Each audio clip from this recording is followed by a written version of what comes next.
ഗുരവേ ഗൗരചന്ദ്രായ രാധികായ തദാലയേ കൃഷ്ണായ കൃഷ്ണഭക്തായ തദ്ഭക്തായ നമോ നമഃ. നാരായണം നമസ്കൃത്യം നരം ചൈവ നരോത്തമം ദേവീം സരസ്വതി വ്യാസം തതോ ജയമുദീരേ. നഷ്ടപ്രായേഷു അഭദ്രേഷു നിത്യം ഭാഗവത സേവയ ഭഗവതി ഉത്തമ ശ്ലോകേ ഭക്തിർഭവതി നൈഷ്ഠികി. ഹരേ കൃഷ്ണ. പ്രിയപ്പെട്ട എല്ലാ ഭക്തർക്കും എന്റെ വിനീതമായ പ്രണാമം. ഗ്രന്ഥ ശ്രീമദ് ഭാഗവതം പ്രഥമസ്കന്ധം നമ്മൾ ഇന്നലെ 1-ാമത്തെ അധ്യായത്തിലെ 19 ശ്ലോകങ്ങളാണ് നോക്കിയത്. 20-ാമത്തെ ശ്ലോകങ്ങൾ മുതൽ നമ്മൾ ഇന്ന് തുടങ്ങുന്നു. ഭഗവാന്റെ കൃപയുണ്ടെങ്കിൽ ഇന്ന് നമ്മൾ ഈ ഒരു അധ്യായം തീരുമെന്ന് പ്രതീക്ഷിക്കുന്നു. കുറച്ച് ശ്ലോകം കൂടിയുള്ളൂ. അപ്പോൾ ഇതുവരെ 5 ചോദ്യങ്ങളാണ് ശൗനകാദി ഋഷികൾ സൂത ഗോസ്വാമിയോട് ചോദിച്ചത്. ചോദ്യം 1, എല്ലാവർക്കും ശ്രേയസ്കരമായിട്ടുള്ള കാര്യം എന്താണ്? 2, എല്ലാ ശാസ്ത്രങ്ങളുടെയും സാരം എന്താണ്? 3, എന്തുകൊണ്ടാണ് ഭഗവാൻ കൃഷ്ണൻ ദേവകിയുടെയും വസുദേവരുടെയും മകനായി ജനിക്കുന്നത്? 4, ഭഗവാന്റെ പുരുഷാവതാരങ്ങളെ കുറിച്ച് വിസ്തരിക്കാൻ പറയുന്നു. 5, ലീലാവതാരങ്ങളെ കുറിച്ച് പറയാൻ പറയുന്നു. അങ്ങനെ 5 ചോദ്യങ്ങളാണ് ശൗനകാദി ഋഷികൾ ഇതുവരെ ചോദിച്ചിട്ടുള്ളത്. ഒരു ചോദ്യം കൂടെ ബാക്കിയുണ്ട്. അത് 23-ാമത്തെ ശ്ലോകത്തിലാണ്, അതായത് ഈ അധ്യായത്തിലെ അവസാനത്തെ ശ്ലോകത്തിലാണ് ആ ചോദ്യം ചോദിക്കുന്നത്. ഇപ്പൊ ഇന്നലെ നമ്മൾ കണ്ടു ഭഗവാന്റെ പരിശുദ്ധ ഭക്തരുടെ ആ ഒരു ഹരികഥ കേൾക്കുവാനുള്ള ആ ആഗ്രഹം.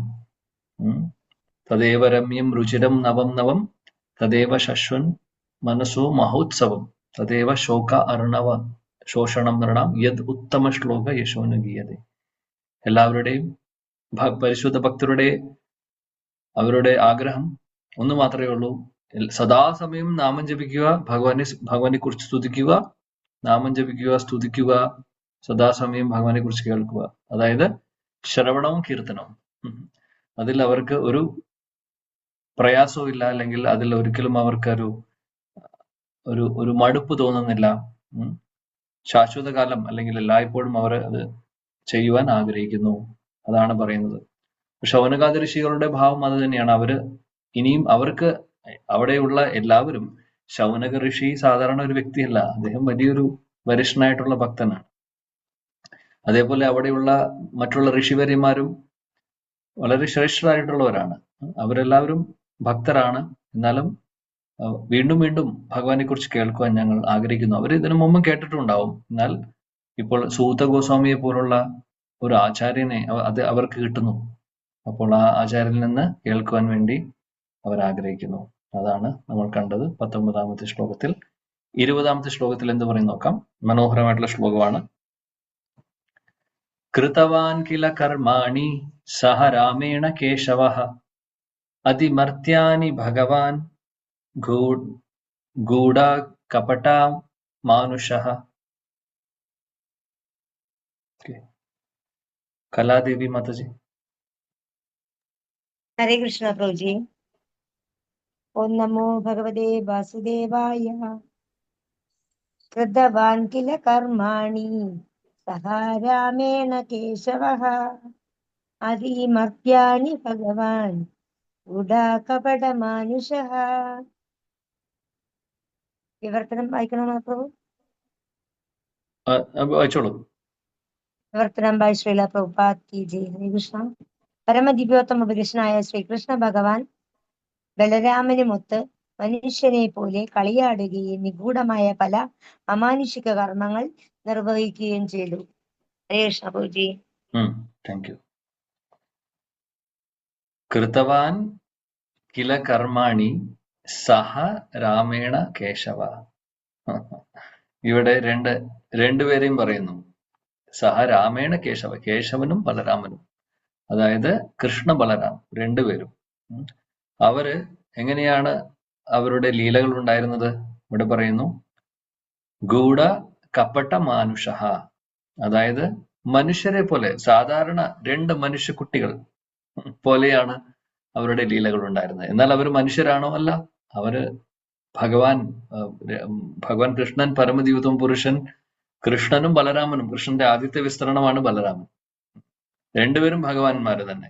വ്യത്യാസമില്ല. ഒരാൾ തന്നെ, കൃഷ്ണൻ തന്നെയാണ് ബലരാമൻ, എന്നാൽ തത്വത്തിൽ, എന്നാൽ ഭാവത്തിൽ വ്യത്യാസമുണ്ട്.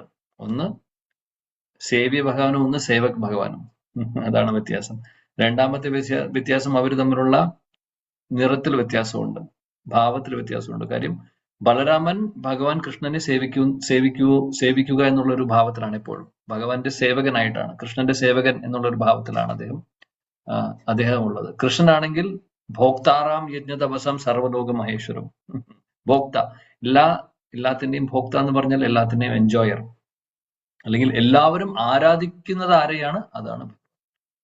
ആ പൊസിഷനാണ് കൃഷ്ണനുള്ളത്. കൃഷ്ണന്റെ ആദിത്യ വിസ്തരണമാണ് ബലരാമൻ. ബലരാമന്റെ ഒരു പ്രത്യേകത എന്താണെന്ന് വെച്ചാൽ ബലരാമനെ പോലെ വേറെ ആരുമില്ല. കാരണം പറയുന്നു, അവരുടെ ശക്തി നോക്കുവാണെങ്കിൽ രണ്ടുപേരും തുല്യശക്തരാണ്. പിന്നെ നിറം ഒന്ന് ശ്യാമ നിറത്തിലും, ശ്യാമസുന്ദരനും, ഒന്ന് ബലരാമനാണെങ്കിൽ വെളുത്തിട്ടാണ്. അല്ലെങ്കിൽ അദ്ദേഹത്തിന്റെ നിറം പറയുന്നത്, ശാസ്ത്രങ്ങളിൽ പറയുന്നു, ഒന്ന് ശ്യാമ മേഘം പോലെയാണെങ്കിൽ, അല്ലെങ്കിൽ ഘനശ്യാം പോലെയാണെങ്കിൽ, ഒന്ന് വെളുത്ത നിറത്തിലുള്ള മേഘം പോലെയാണെന്ന് പറയുന്നു. അപ്പോൾ അതാണ് വ്യത്യാസം. പിന്നെ വേറെ വ്യത്യാസം ഉള്ളത്, അപ്പൊ അവിടെ സിമിലാരിറ്റി കാണാം രണ്ടുപേരിലും, അതേപോലെ വ്യത്യാസങ്ങളും കാണാം. എന്നാൽ മെയിൻ ആയിട്ടുള്ള ഒരു ഭാവത്തിലാണ് അവരുടെ വ്യത്യാസമുള്ളത്. ബലരാമൻ എപ്പോഴും ഭഗവാൻ കൃഷ്ണനെ സേവിക്കുക എന്നുള്ളൊരു ഭാവത്തിലാണ്. അത് മാത്രമല്ല, ബലരാമന്റെ സേവനം എല്ലാ രസത്തിലും ഉണ്ട്. അതായത് നമ്മൾ പ്രൈമറി 5 രസങ്ങൾ പറയും അല്ലെ, ശാന്തരസം, ദാസ്യം, അതേപോലെ സഖ്യം, വാത്സല്യം, മാധുര്യം. ഈ 5 ഭാവങ്ങളിലും 5 രസങ്ങളിലും ബലരാമൻ കൃഷ്ണനെ സേവിക്കുന്നുണ്ട്. ഇതേപോലെ വേറെ ആരും ചെയ്യുന്നില്ല. അതാണ് ബലരാമന്റെ വളരെ സ്പെഷ്യൽ ആയിട്ടുള്ളൊരു കാര്യം. മാത്രമല്ല, അദ്ദേഹത്തെ പറയുന്നത്, പ്രഭുപാദന്റെ ഡെഫിനിഷൻ പ്രകാരം ബലരാമനും കൃഷ്ണനും തമ്മിലുള്ള വ്യത്യാസം, കൃഷ്ണൻ പരമദീവത്വം പുരുഷൻ, എന്നാൽ ബലരാമൻ പരമദീവത്വം പുരുഷൻ തന്നെയാണ്, പക്ഷെ അവിടെ സേവകന്റെ രൂപത്തിലാണ്. സേവക ഭഗവാന്മാരിൽ വെച്ച് ഏറ്റവും ഉന്നതൻ, അല്ലെങ്കിൽ സേവകരിൽ വെച്ച് ഏറ്റവും ഉന്നതനായിട്ടുള്ള വ്യക്തി. അപ്പോൾ ഈ 5 രസത്തിലും ബലരാമൻ കൃഷ്ണനെ സേവിക്കുന്നു. ശാന്തരസത്തിൽ പല രീതിയിൽ സേവിക്കുന്നുണ്ട്. വൃന്ദാവൻ ധാം, വൈകുണ്ഠധാം, ഇതെല്ലാം ധാം തന്നെ, ആ ആധ്യാത്മിക ലോകം തന്നെ ആക്ച്വലി ബലരാമന്റെ വിസ്തരണമാണ്.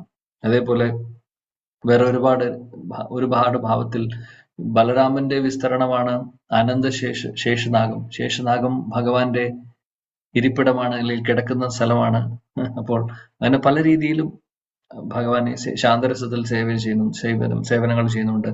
പിന്നെ ദാസ്യരസത്തിൽ പറയേണ്ട ആവശ്യമില്ല. കൃഷ്ണനും ബലരാമനും കൂടെ ഒരുമിച്ച് കാട്ടിലേക്ക് പോകുമ്പോഴും, അവര് പശുക്കളെ മേയ്ക്കാൻ വേണ്ടി പോകുന്ന സമയത്തൊക്കെ പലപ്പോഴും ഒരു ദാസ ഭാവത്തിൽ കൃഷ്ണന്റെ സേവനം ചെയ്യാറുണ്ട്. കാല് മസാജ് ചെയ്ത് കൊടുക്കുന്നു, വീശി കൊടുക്കുന്നു, അതൊക്കെ ചെയ്യും, ജ്യേഷ്ഠനാണെങ്കിലും. മൂന്നാമത് വാത്സല്യരസം തീർച്ചയായിട്ടും നമുക്ക് കാണാൻ സാധിക്കും. കാര്യം വാത്സല്യരസത്തിൽ എങ്ങനെയാണോ ഒരു അച്ഛനും അമ്മയും അല്ലെങ്കിൽ മുതിർന്ന സഹോദരൻ അനുജനെ നോക്കേണ്ടത്, ആ ഒരു ഭാവം ഉണ്ടായിരുന്നു അദ്ദേഹത്തിന്. യശോദറാണി പറയും, ബലരാമ, കൃഷ്ണന്റെ കൈവിടരുത്, അവൻ ചെറിയ കുട്ടിയാണ്. അവര് തമ്മിൽ നോക്കുവാണെങ്കിൽ വയസ്സ് തമ്മിൽ അത്ര വ്യത്യാസമൊന്നുമില്ല. പക്ഷെ ബലരാമൻ വളരെ മെച്ചുവർ ആയിട്ടുള്ള ഒരു കുട്ടിയാണ്. കൃഷ്ണനാണെങ്കിൽ പറയേണ്ട ആവശ്യമില്ല, കുറുമ്പിന്റെ ആശാനാണ്. കുറുമ്പും കുസൃതിയും കൂടുതലാണ്. വയസ്സ് രണ്ടുപേരും തമ്മിൽ വ്യത്യാസമില്ലെങ്കിലും. എന്നാൽ പിന്നെ കൃഷ്ണൻ എപ്പോഴും ഇങ്ങനെ ചഞ്ചലമായിട്ട് എപ്പോഴും, അതായത് ഒരു സ്ഥലത്ത് ഇരിക്കില്ല. ബലരാമൻ വളരെ മെച്ചുവർ ആണ് കുട്ടിക്കാലം മുതലേ. അതുകൊണ്ട് എല്ലാവർക്കും ബലരാമനെ വലിയ ഇഷ്ടമാണ്. അതുകൊണ്ടാണ് രാമ എന്നുള്ളൊരു പേര് ബലരാമന് കൊടുത്തിട്ടുള്ളത്. ആക്ച്വലി ഇദ്ദേഹം ഗർഗാചാര്യർ വന്ന് പേരിടുന്ന സമയത്ത് ബല എന്ന് പറയുന്ന ഒരു വേറെ പേരും രാമ എന്ന് വേറെ പേരുമാണ്. രണ്ട് പേരുമാണ് ശരിക്കും. 2 പേരായിട്ടാണ് കൊടുക്കുന്നത്. പിന്നെ ഒന്നും കൂടെ ഉണ്ട്, സംഘർഷം. അങ്ങനെ 3 പേരുകളാണ് പ്രൈമറിലി കൊടുക്കുന്നത് ആര്, ഗർഗാചാര്യർ. അപ്പോൾ നമ്മൾ പറയുമ്പോൾ ബലരാമൻ എന്ന് പറയും. രാമൻ എന്ന് അവിടെ അദ്ദേഹം വിശേഷിപ്പിക്കുന്നുണ്ട്. ഗർഗാചാര്യർ പറയുന്നു, ബലരാമനെ എല്ലാവർക്കും ഒരുപാട് ഇഷ്ടമാണ്. കാര്യം എല്ലാവരോടും വളരെ സൗമ്യമായിട്ട് സംസാരിക്കാനും എല്ലാവരോടും പെരുമാറാനും എല്ലാം അങ്ങനെ കുസൃതിയില്ല, വളരെ മെച്യൂർ ആയിട്ടുള്ള, എല്ലാവരും ഇഷ്ടപ്പെടുന്ന ഒരു തരത്തിലുള്ള, എല്ലാവർക്കും സന്തോഷം കൊടുക്കുന്ന, എല്ലാവരും ഇഷ്ടപ്പെടുന്ന ഒരു തരത്തിലുള്ള ഒരു ക്യാരക്ടറാണ് അദ്ദേഹത്തിന്റെ.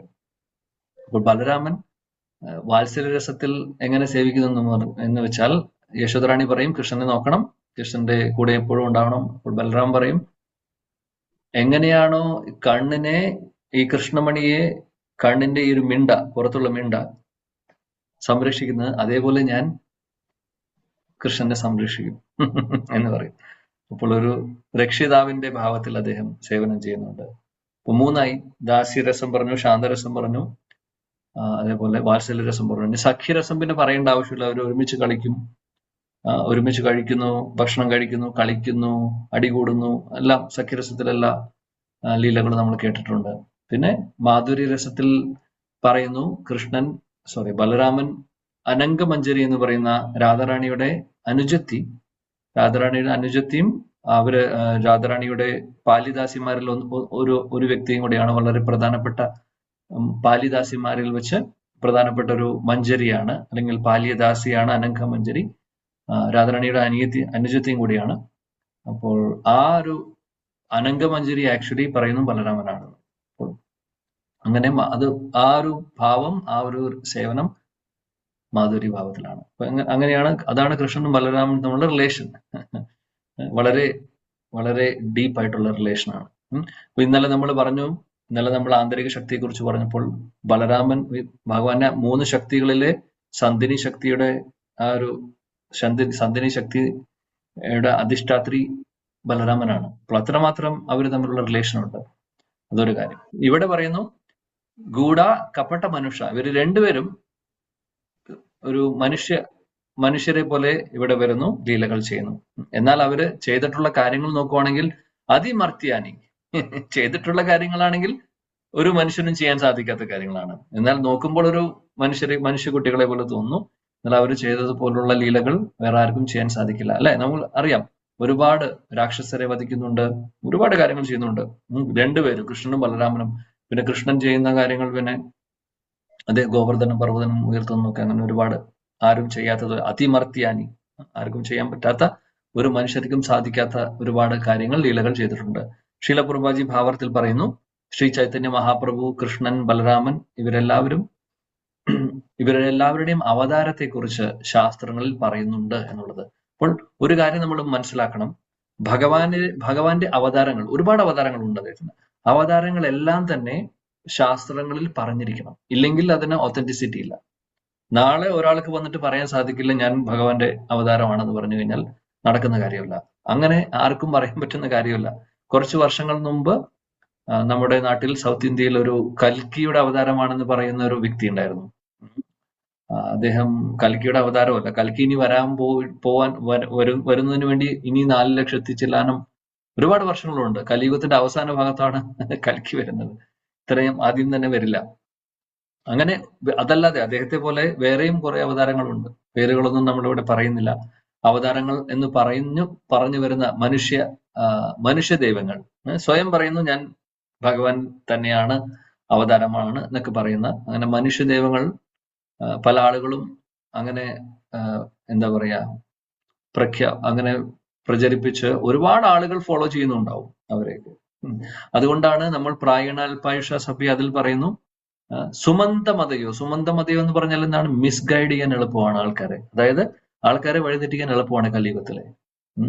ഒരാള് കുറച്ച് ചെപ്പടി വിദ്യയൊക്കെ ചെയ്ത് കുറച്ച് മാജിക് ഒക്കെ കാണിച്ചു കഴിഞ്ഞാൽ ആളുകൾ ഓട്ടോമാറ്റിക്കലി അവരെ ഫോളോ ചെയ്യും. എന്നിട്ട് അവര് പറയും ഞാൻ ഭഗവാന്റെ അവതാരമാണെന്നൊക്കെ പറയും. അപ്പോൾ അത് വിശ്വസിക്കാൻ കുറെ ആൾക്കാര്, അവരുടെ ഫോളോവേഴ്സ് ഉണ്ടാവും. അങ്ങനെ പറയാനില്ല, ഈ ലോകത്തിൽ ഒരുപാട് അങ്ങനെ കപടരായിട്ടുള്ള ആളുകളും ഉണ്ട്. എന്നാൽ ഒരു കാര്യം മനസ്സിലാക്കണം, ഭഗവാന്റെ ശരിക്കും ഉള്ള അവതാരങ്ങൾ ശാസ്ത്രങ്ങളിൽ പറഞ്ഞിട്ടുണ്ടാവും, അതാണ് പറയുന്നത്. ശാസ്ത്രങ്ങളിൽ പറയാത്ത ഒരു അവതാരങ്ങളും ശരിക്കും ഇല്ല. അപ്പൊ അതൊരു ഒത്തന്റിക് ആണോ എന്ന് അറിയാൻ വേണ്ടിയിട്ട് ഉള്ള ഒരു ചെക്ക് പോയിന്റ് ആണ് ശാസ്ത്രങ്ങളിൽ പറഞ്ഞിട്ടുണ്ടോ എന്നുള്ളത്. അപ്പോൾ കൃഷ്ണന്റെ ബലരാമന്റെയും കാര്യം പിന്നെ നമുക്ക് പറയേണ്ട ആവശ്യമില്ല. പിന്നെ മറ്റുള്ള മത്സ്യകൂർമ്മ, വരാഹ, എല്ലാ അവതാരങ്ങളും ശാസ്ത്രങ്ങളിൽ പറഞ്ഞിട്ടുണ്ട്, നമുക്കറിയാം. ചൈതന്യ മഹാപ്രഭുവിനെയും കുറിച്ച് പറഞ്ഞിട്ടുണ്ട്. ചൈതന്യ മഹാപ്രഭുവിനെ കുറിച്ച് ഒരുപാട് ഗ്രന്ഥങ്ങളിൽ പറഞ്ഞിട്ടുണ്ട്. നരസിംഹപുരാണത്തിൽ പറഞ്ഞിട്ടുണ്ട്, അതുപോലെ ശ്രീമദ് ഭാഗവത്തിൽ പറഞ്ഞിട്ടുണ്ട്, വിഷ്ണു സഹസ്രനാമത്തിൽ പറഞ്ഞിട്ടുണ്ട്, അതുപോലെ ഒരുപാട് പുരാണങ്ങളിൽ പറഞ്ഞിട്ടുണ്ട്, ഒരുപാട് റെഫറൻസ് ഉണ്ട്. പക്ഷെ മഹാപ്രഭുവിന്റെ അവതാരം ഛന്ന അവതാരമാണ്, അല്ലെങ്കിൽ സീക്രട്ട് ആയിട്ടുള്ള ഒരു അവതാരമാണ്. അതുകൊണ്ട് അതങ്ങനെ ഭഗവാൻ കൃഷ്ണൻ വന്ന പോലെ അങ്ങനെയല്ല വന്നിട്ടുള്ളത്. കാര്യം എന്താണെന്ന് വെച്ചാൽ മഹാപ്രഭുവിന്റെ അവതാരത്തിന്റെ കുറച്ച് ലക്ഷ്യങ്ങളുണ്ടായിരുന്നു. അപ്പോൾ അത് ഭക്തഭാവത്തിലാണ് അദ്ദേഹം വന്നിട്ടുള്ളത്. ഭക്തനായി വരുമ്പോൾ ഭഗവാനാണ് എന്നുള്ളത് പറഞ്ഞാൽ ഭക്തഭാവം അംഗീകരിച്ച് അദ്ദേഹത്തിന് ഇവിടെ ലീലകൾ ചെയ്യുവാൻ സാധിക്കില്ല. അതുകൊണ്ട് ആ ഒരു അവതാരം പറഞ്ഞിട്ടുണ്ട് ശാസ്ത്രങ്ങളിൽ എന്നുണ്ടെങ്കിലും അത് അങ്ങനെ ആളുകൾ അറിഞ്ഞിട്ടുണ്ടായിരുന്നില്ല. അദ്ദേഹത്തെ കുറിച്ച് അറിയുന്നത് അദ്ദേഹം അവതാരം കഴിഞ്ഞ് തിരിച്ച് അദ്ദേഹം പോയതിനു ശേഷമാണ് ആളുകൾ കൂടുതൽ അറിഞ്ഞു തുടങ്ങുന്നത്. അതാണ് ചൈതന്യ മഹാപ്രഭു. അങ്ങനെ ഒരുപാട് അവതാരങ്ങൾ ഭഗവാൻ കൃഷ്ണനുണ്ട്. നമ്മൾ ഫേമസ് ആയിട്ട് കേട്ടിട്ടുള്ള ദശാവതാരം മാത്രമല്ല, 10 അവതാരങ്ങൾ ആളുകൾ പറയും കൃഷ്ണന്റെ അല്ലെങ്കിൽ വിഷ്ണുവിന്റെ അവതാരമാണ് 10 അവതാരങ്ങൾ, അതിലൊന്നാണ് കൃഷ്ണൻ എന്ന് പറയും. ആക്ച്വലി അങ്ങനെയല്ല. എല്ലാവരുടെയും സോഴ്സ് എന്ന് പറഞ്ഞാൽ സർവ്വകാരണങ്ങളുടെ കാരണമാണ് ഭഗവാൻ കൃഷ്ണൻ. ഈശ്വര പരമകൃഷ്ണ സച്ചിദാനന്ദ വിഗ്രഹ അനാദിർ ആദിർ ഗോവിന്ദ സർവ്വകാരണ കാരണം. മറ്റുള്ള അവതാരങ്ങളൊക്കെ ഭഗവാൻ കൃഷ്ണനിൽ നിന്നാണ് വരുന്നത്. അതാണ് കൃഷ്ണന്റെ പൊസിഷൻ. അപ്പോൾ 10 അവതാരങ്ങൾ മാത്രമല്ല വിഷ്ണുവിനുള്ളത് അല്ലെങ്കിൽ കൃഷ്ണനുള്ളത്. ഒരുപാട് നമുക്കൊരു എണ്ണം പറയാൻ സാധിക്കില്ല. ഭാഗവതത്തിൽ 23 അവതാരങ്ങളെ കുറിച്ചൊക്കെ പറയുന്നുണ്ട്. എന്നാൽ അത് അത്രയൊന്നല്ല കണക്ക് നമുക്ക് പറയാൻ സാധിക്കില്ല. അനന്തമാണ്. അങ്ങനെ അതാണ് ഭഗവാന്റെ ഒരു പൊസിഷൻ. ഇവിടെ പറയുന്നു ശീല പ്രഭുപാദ് ഭാവാർത്ഥത്തിൽ ഒരുപാട് കപടരായിട്ടുള്ള മനുഷ്യ ഭഗവാനാണെന്ന് പറയുന്ന മനുഷ്യര്, അങ്ങനെ പറയുന്ന കപടരായിട്ടുള്ള ഒരുപാട് ആൾക്കാർ ഇന്ത്യയിലുണ്ട് എന്നുള്ളത് അദ്ദേഹം പറയുന്നു. അതിനെക്കുറിച്ച് ഇവിടെ പറയുന്നുണ്ട്. എന്നിട്ട് പറയുന്നു കൃഷ്ണനെ കുറിച്ച് അദ്ദേഹം പറയുന്നു. കൃഷ്ണന്റെ അവതാരം അല്ലെങ്കിൽ കൃഷ്ണൻ അവിടെ ആവിർഭവിക്കുന്നത് അദ്ദേഹം ബ്രഹ്മാവിന്റെ ഒരു ദിവസത്തിൽ ഒരു പ്രാവശ്യമേ വരുള്ളൂ. ബ്രഹ്മാവിന്റെ ഒരു ദിവസം എന്ന് പറഞ്ഞു കഴിഞ്ഞാൽ 864 കോടി വർഷങ്ങളാണ് ഒരു ദിവസം.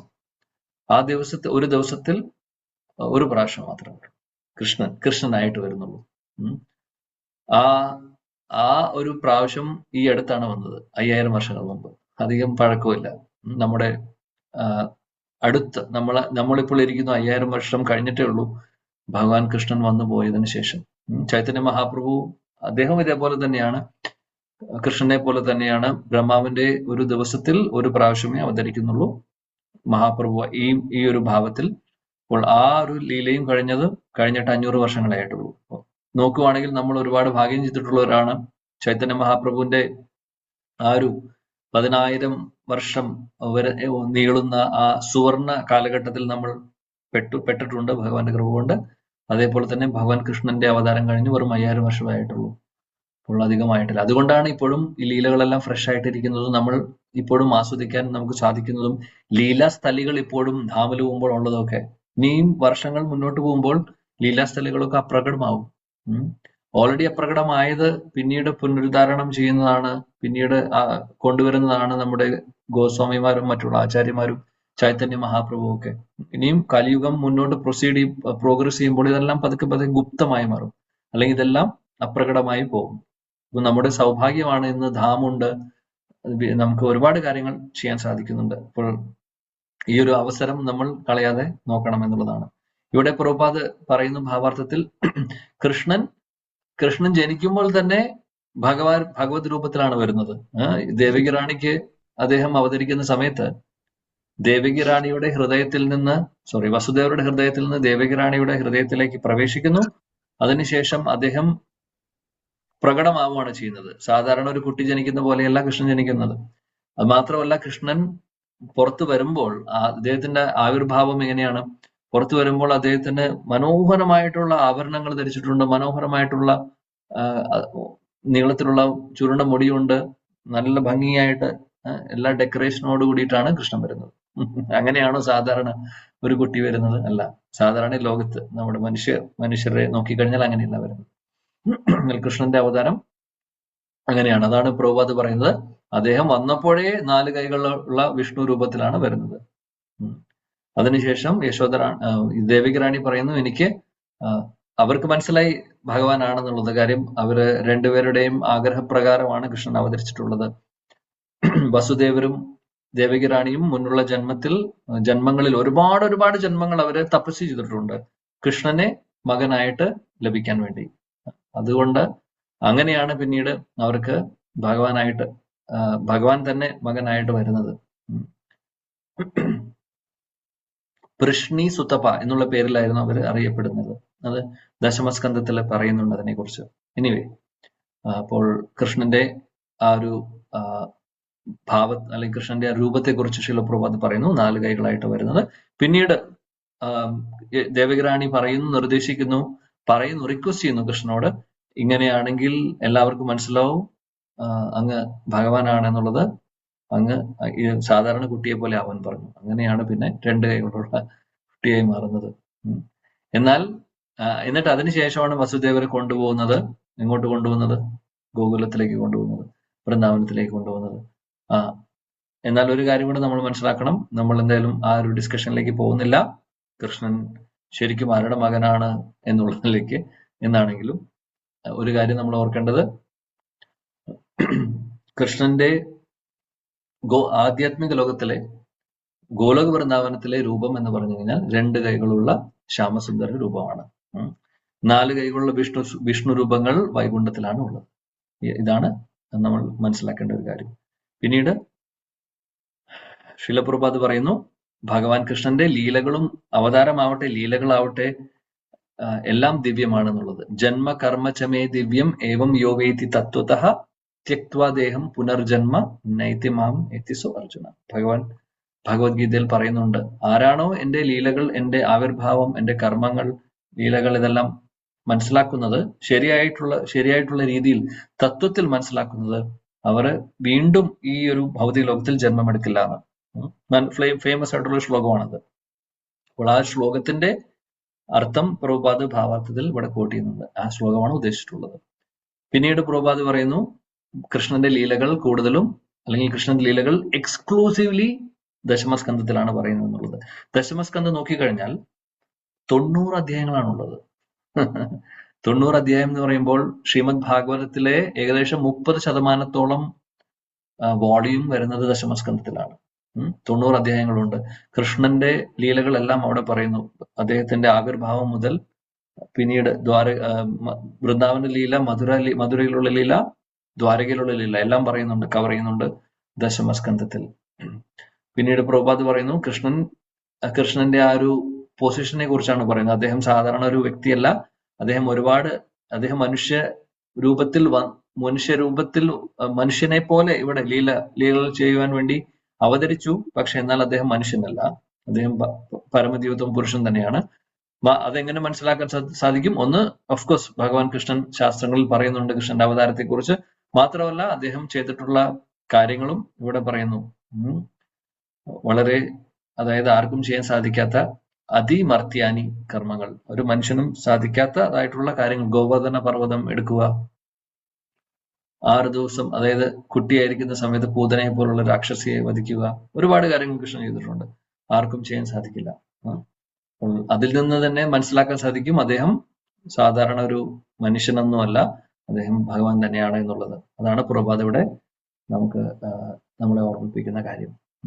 പിന്നീട് പറയുന്നു, നൈമിഷാരണ്യത്തിലെ ഋഷിവര്യന്മാര് കൃഷ്ണനെ കുറിച്ച് കേൾക്കുവാൻ കൂടുതൽ ആഗ്രഹിക്കുന്നു എന്നാണ് പറയുന്നത്. കൃഷ്ണന്റെ മനോഹരമായിട്ടുള്ള ലീലകൾ കേൾക്കുവാൻ ആഗ്രഹിക്കുന്നു. അതാണ് 20ാമത്തെ ശ്ലോകത്തിൽ പറയുന്നത്. 21ാമത്തെ ശ്ലോകം നോക്കാം. കലീം ആകതാം അജ്ഞായ ക്ഷേത്രേസ്മിൻ വൈഷ്ണവേ വയം ആസീന ദീർഘശസ്ത്രേണ കഥായാം സക്ഷണാഹരേ.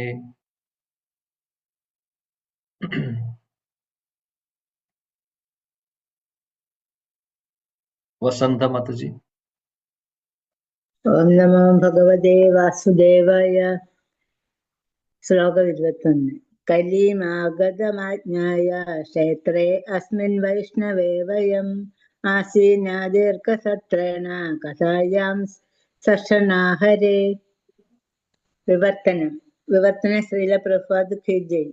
കലിയുഗം ആരംഭിച്ചു കഴിഞ്ഞുവെന്ന് നല്ലവണ്ണം മനസ്സിലാക്കിയ നാം ഇവിടെ ഈ പുണ്യസ്ഥലത്ത് സമ്മേളിച്ചിരിക്കുന്നത് ഭഗവാന്റെ അതീന്ദ്രിയ സന്ദേശം സവിസ്തരം ശ്രവിക്കുവാനും അപ്രകാരമുള്ള യജ്ഞ നിർവഹണത്തിനുമാകുന്നു. ഹരേ കൃഷ്ണ പ്രഭു. Thank you. ഇവിടെ ശ്ലോകം 21 അവര് പറയുന്നു, അതായത് കലിയുഗം തുടങ്ങി, കലിയുഗത്തിന്റെ തുടക്കമാണ് അത്, അല്ലെങ്കിൽ ദ്വാപരയുഗത്തിന്റെ അവസാനം, ആ കലിയുഗത്തിന്റെ തുടക്കത്തിലാണ് ഇതെല്ലാം നടക്കുന്നത്. ഇപ്പോൾ നമ്മൾ ചർച്ച ചെയ്യുന്ന വിഷയങ്ങൾ. ഇപ്പോൾ പറയുന്നു കലിയുഗത്തിന്റെ തുടക്കമാണ്. അപ്പോൾ ഇവിടെ ചെയ്യാൻ പറ്റുന്ന ഒരേ ഒരു യജ്ഞം എന്ന് പറഞ്ഞു കഴിഞ്ഞാൽ എന്ത് യജ്ഞമാണ്? അവരിപ്പോൾ ചെയ്യുവാൻ അല്ലെങ്കിൽ അവർ ആഗ്രഹിക്കുന്ന കാര്യം, അതായത് ഭഗവാനെ കുറിച്ച് കേൾക്കുക. കഥായാം ക്ഷണഹരേ, കഥായാം, കഥ, ഹരികഥ, അതായത് ശ്രവണം, കീർത്തനം. ഈ രണ്ട് കാര്യങ്ങളാണ്, ഈ രണ്ട് യജ്ഞങ്ങളാണ് നമുക്ക് ചെയ്യാൻ സാധിക്കുന്നത് എന്നുള്ളതാണ് പറയുന്നത്. അതിനെക്കുറിച്ച് പ്രഭുപാദ് ഭാവത്തിൽ പറയുന്നു. സത്യയുഗത്തെ പറയുന്നു സുവർണ കാലം എന്ന് പറയുന്നു. ത്രേതായുഗത്തെ വെള്ളിയായിട്ട് പറയുന്നുണ്ട്.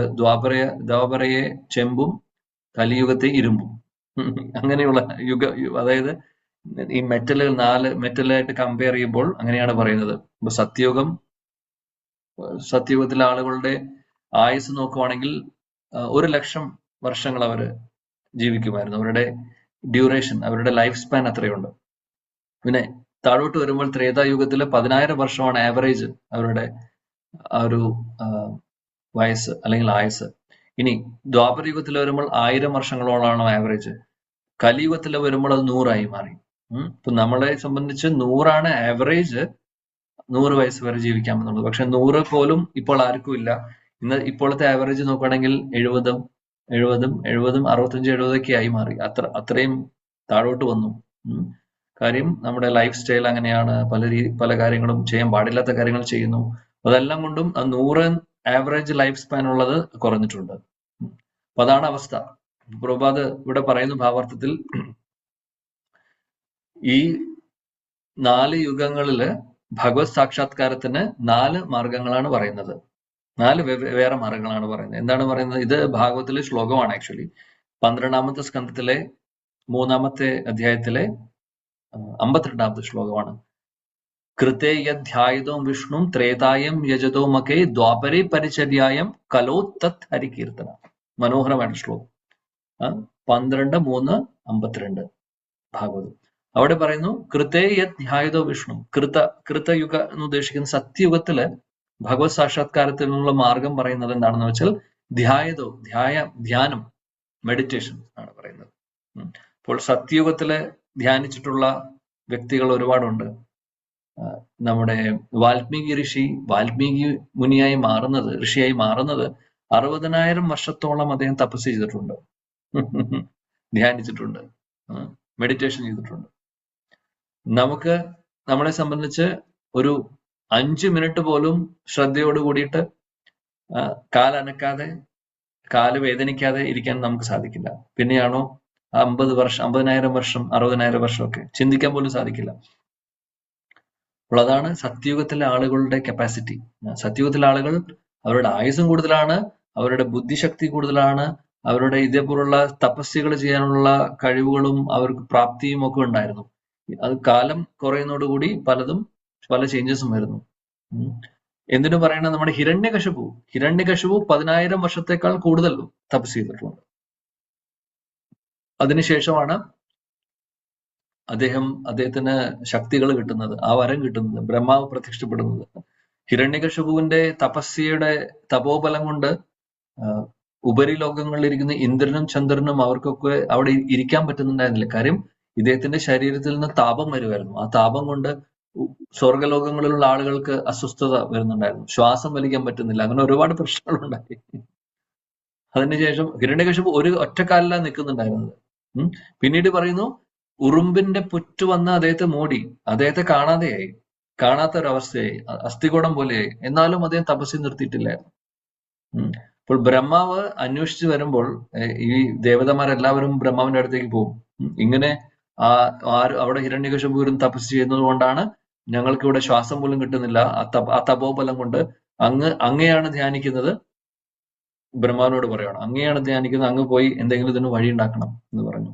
അങ്ങനെയാണ് ബ്രഹ്മാവ് അന്വേഷിച്ചു വരുമ്പോൾ ആദ്യം ഹിരണ്യകശിപുവിനെ കാണുന്നില്ല. ഇത് 7ാമത്തെ സ്കന്ധത്തിൽ പറയുന്നുണ്ട്. ബ്രഹ്മാവ് ആദ്യം നോക്കുമ്പോൾ കാണുന്നില്ല, ആളെ കാണുന്നില്ല. പിന്നീട് അദ്ദേഹം കാര്യം ഈ പുറ്റിനകത്താണ് ചെതല് വന്നു, ആ ഒരു അവസ്ഥയായി. പിന്നീടാണ് ബ്രഹ്മാവ് കണ്ടുപിടിക്കുന്നത്. പിന്നെ മനസ്സിലാവുന്നു ഒരു ഭാഗത്തുനിന്ന് ഈ പുറ്റിനകത്തുനിന്ന് ഒരു ഭാഗത്ത് ഇങ്ങനെ ചൂട് വരുന്നത്, അനങ്ങുന്നത് കണ്ടു. അങ്ങനെ ബ്രഹ്മാവ് അദ്ദേഹത്തിന്റെ കമണ്ഡലിൽ നിന്ന് കുറച്ച് ദിവ്യമായിട്ടുള്ള ജലം തളിക്കുന്നു. അങ്ങനെയാണ് ഹിരണ്യകശിപു പൂർവാധികം ശക്തിയോടുകൂടി തിരിച്ചു വരുന്നത്. സുന്ദരമായിട്ടുള്ള ഒരു രൂപത്തോടുകൂടി അദ്ദേഹം തിരിച്ചു വരുന്നു. പിന്നെ വരം കൊടുക്കുന്നത് അങ്ങനെയാണ്. അപ്പോൾ പറയുന്ന പോയിന്റ് എന്താണെന്ന് വെച്ചാൽ, ഹിരണ്യകശിപു തപസ് ചെയ്തു 10,000 വർഷത്തിനേക്കാൾ കൂടുതൽ. കാര്യം അത് സത്യുഗമായിരുന്നു. പക്ഷെ ഹിരണ്യകശിപുവിന്റെ തപസ്യ ഇവിടെ പറയുന്ന ഭഗവത് സാക്ഷാത്കാരത്തിന് വേണ്ടിയിട്ടായിരുന്നില്ല, അത് വേറെ കാര്യം. അദ്ദേഹത്തിന്റെ തപസ്യ ഭൗതിക ഇന്ദ്രിയ സുഖഭോഗങ്ങൾക്ക് വേണ്ടി, അല്ലെങ്കിൽ ഒരുപാട് ശക്തികൾക്ക് വേണ്ടിയിട്ടായിരുന്നു. മറ്റുള്ളവരെ ബുദ്ധിമുട്ടിക്കാനും ഉപദ്രവിക്കാനും വേണ്ടിയിട്ടായിരുന്നു, പവറിന് വേണ്ടിയിട്ടായിരുന്നു. അത് പ്രോപ്പർ ആയിട്ടുള്ള ഒരു മെഡിറ്റേഷൻ അല്ല. അവിടെ ഭഗവത് സാക്ഷാത്കാരം ആയിരുന്നില്ല അദ്ദേഹത്തിന്റെ ലക്ഷ്യം. അപ്പോൾ ആ മെഡിറ്റേഷൻ, ധ്യാനം, ആ മെഡിറ്റേഷൻ എന്ന് പറയുന്ന പ്രോസസ്സ് അദ്ദേഹം വേറെ കാര്യങ്ങൾക്കാണ് ഉപയോഗിച്ചത്, ഭഗവത് സാക്ഷാത്കാരത്തിന് വേണ്ടിയിട്ടല്ല. എന്നാൽ സത്യയുഗത്തിലെ ഭഗവത് സാക്ഷാത്കാരത്തിനുള്ള മാർഗം പറയുന്നത് ധ്യായതോ വിഷ്ണു, ഭഗവാൻ വിഷ്ണുവിനെ അല്ലെങ്കിൽ കൃഷ്ണനെ ധ്യാനിക്കുക എന്നുള്ളതാണ്. രണ്ടാമത്തെ ത്രേതായുഗത്തിലെ പ്രോസസ് എന്താണ്? യജതോ മകൈ എന്ന് പറഞ്ഞു കഴിഞ്ഞാൽ യജ്ഞങ്ങളാണ്. ഈ ഒരുപാട് യജ്ഞങ്ങളുണ്ട്. ഈ അശ്വമേധ യജ്ഞം, ഹോമങ്ങൾ, യജ്ഞങ്ങൾ, ഇതെല്ലാം ആയിരുന്നു ത്രേതായുഗത്തിലെ ഭഗവത് സാക്ഷാത്കാരത്തിലേക്കുള്ള ആ ഒരു മാർഗം പറഞ്ഞിട്ടുള്ളത്. അതുകൊണ്ട് ത്രേതായുഗം, ഇപ്പോൾ ശ്രീരാമചന്ദ്ര ഭഗവാന്റെ ലീല നോക്കുവാണെങ്കിൽ രാമായണത്തിൽ ഒരുപാട് യജ്ഞങ്ങളെ കുറിച്ച് പറയുന്നുണ്ട് അവിടെ. കാര്യം ത്രേതായുഗത്തിലെ പ്രോസസ് ആയിരുന്നു. മൂന്നാമത്തെ ദ്വാപര യുഗമാണ്. ദ്വാപര യുഗത്തിലെ പരിചര്യായം എന്ന് പറഞ്ഞു കഴിഞ്ഞാൽ അമ്പലത്തിലുള്ള ശ്രീവിഗ്രഹ ആരാധനകൾ. ശ്രീവിഗ്രഹ ആരാധനകൾ നടക്കുന്നുണ്ടായിരുന്നത്, അത് ശരിക്കും ഓത്തന്റിക്കലി നടക്കുന്നുണ്ടായിരുന്നത് ദ്വാപര യുഗത്തിലാണ്. അപ്പോൾ ആദ്യത്തെ നമ്മൾ പറഞ്ഞു, സത്യയുഗത്തിലെ മെഡിറ്റേഷൻ നമുക്ക് സാധിക്കില്ല, 1 മിനിറ്റ് പോലും നമുക്ക് കോൺസെൻട്രേറ്റ് ചെയ്യാൻ പറ്റാത്ത അവസ്ഥയാണ്. മാത്രമല്ല സമാധാനമായിട്ട് 5 മിനിറ്റ് ഇരിക്കാൻ സാധിക്കില്ല. ഇനി കാട്ടിൽ പോയി തപസ്സിരിക്കുവാണെങ്കിൽ പുലി വരുമോ പാമ്പ് വരുമോ എന്നുള്ള പേടി കൊണ്ട് അവിടെ ഇരിക്കാൻ സാധിക്കില്ല. അതുകൊണ്ട് മെഡിറ്റേഷൻ എന്തായാലും നടക്കാൻ പോകുന്നില്ല. മാത്രമല്ല നമ്മുടെ കാലാവധി, നമ്മുടെ ലൈഫ് സ്പാൻ വളരെ കുറവാണ്, അവിടെയുള്ള പോലെയല്ല. പിന്നെ യജ്ഞങ്ങളും ഹോമങ്ങളെയും കുറിച്ച് നമ്മൾ പറയുവാണെങ്കിൽ, യജ്ഞങ്ങളും ഹോമങ്ങളും ഈ കാലത്ത് നടക്കുമോ? പല യജ്ഞങ്ങളും നടക്കുന്നുണ്ടാവും, പല ഹോമങ്ങളും പൂജകളും നടക്കുന്നുണ്ടാവും. പക്ഷെ അതിന്റെ എഫക്റ്റ് ഉണ്ടോ എന്ന് ചോദിച്ചു കഴിഞ്ഞാൽ കാര്യമായിട്ടുള്ള എഫക്റ്റ് ഇല്ല, റിസൾട്ട് കിട്ടുന്നില്ല. കാര്യം എന്താണെന്ന് വെച്ചാൽ, യജ്ഞങ്ങൾ ചെയ്യുവാൻ വേണ്ടി ഉപയോഗിക്കേണ്ട സാമഗ്രികളുടെ പരിശുദ്ധി വളരെ ഇമ്പോർട്ടന്റ് ആണ്. യജ്ഞങ്ങളിൽ ഉപയോഗിക്കുന്ന നെയ്യാവട്ടെ, ഇനി വേറെ വെണ്ണയാവട്ടെ, അങ്ങനെ എന്ത് ഉൽപ്പന്നങ്ങളാവട്ടെ, എല്ലാം പരിശുദ്ധമായിരിക്കണം. ഇല്ലെങ്കിൽ അതിന് എഫക്റ്റ് ഉണ്ടാവില്ല. അതൊരു കാര്യം. രണ്ടാമത്, അത് ചെയ്യുന്ന ബ്രാഹ്മണൻ ശുദ്ധനായിരിക്കണം. ഇന്നത്തെ കാലത്ത് മായം കലർത്താത്ത ഒരു സാധനവും കിട്ടുന്നില്ല, ഒരു സാമഗ്രിയും നമുക്ക് കിട്ടാൻ പോകുന്നില്ല യജ്ഞത്തിൽ ഉപയോഗിക്കാൻ വേണ്ടി. മിൽമയുടെ നെയ്യൊന്നും ഉപയോഗിച്ച് യജ്ഞം ചെയ്താൽ വർക്കാവില്ല. പറയുന്നത് ഒന്നും ഈ കാലത്ത് ശുദ്ധമല്ല, അതുകൊണ്ട് എല്ലാത്തിലും മായമുണ്ട്, അതുകൊണ്ട് വർക്കാവില്ല. പിന്നെ ക്വാളിഫൈഡ് ആയിട്ടുള്ള ബ്രാഹ്മണരുണ്ടോ എന്ന് ചോദിച്ചു കഴിഞ്ഞാൽ ഇല്ല, വളരെ ഇല്ല എന്ന് തന്നെ പറയാം. ഉണ്ടാവാം, പക്ഷെ ഇല്ല എന്ന് തന്നെ പറയാം. കാര്യം എന്താണെന്ന് വെച്ചാൽ, എല്ലാവരും അത് പൈസ ഇത്ര കിട്ടും. ഇപ്പോഴത്തെ കൂടുതൽ ആളുകളുടെയും ആ ഒരു ഉദ്ദേശം തന്നെ, ഈ ഒരു പൂജ ചെയ്യുവാണെങ്കിൽ എനിക്ക് ഇത്ര പൈസയാണ്, ഇതാണ് എന്റെ റേറ്റ്. അങ്ങനെയൊന്നും ആ ഒരു ഭാവത്തിലൊന്നുമല്ല യജ്ഞങ്ങൾ ചെയ്യേണ്ടത്. യജ്ഞം, ഹോമം എന്നൊക്കെ പറയുന്നത് വളരെ ശുദ്ധരായിട്ടുള്ളവർ ചെയ്യുന്നതാണ്. കാര്യം അവര് ഇന്നത്തെ കാലത്ത് ഹോമത്തിന് ഉപയോഗിക്കുന്ന തീ കത്തിക്കാൻ വേണ്ടി തീപ്പെട്ടി ഉപയോഗിച്ച് കത്തിക്കലോ ആ പരിപാടിയൊന്നുമില്ല. മന്ത്രത്തിലാണ് എല്ലാം സംഭവിക്കുന്നത്. മന്ത്രം കൊണ്ട് എല്ലാം ചെയ്യും അവര്. മന്ത്രം കൊണ്ട് തീ കത്തുന്നു, പലതും സംഭവിക്കും. അത്രമാത്രം ശക്തിയാണ്. അന്നത്തെ കാലത്ത് യജ്ഞങ്ങളൊക്കെ ചെയ്യുമ്പോൾ ദേവതമാര് ദേവലോകങ്ങളിൽ നിന്ന് വരും, എല്ലാ ദേവതമാരും വരും ആ യജ്ഞത്തിന്റെ പങ്ക് വഹിക്കാൻ വേണ്ടി. ഭഗവാൻ വിഷ്ണു തന്നെ വരും യജ്ഞങ്ങൾ ചെയ്യുന്ന സമയത്ത്. അത്രമാത്രം പവറാണ് ഇതിനുള്ളത് ശരിക്കും ചെയ്യുവാണെങ്കിൽ. ഇന്നത്തെ കാലത്ത് അപ്പോൾ അത് നടക്കില്ല എന്ന് മനസ്സിലായി. ഇനി മൂന്നാമത്തെ ദ്വാപരയുഗത്തിലെ കാര്യമാണെങ്കിലോ അമ്പലം, ശ്രീവിഗ്രഹ ആരാധനകൾ.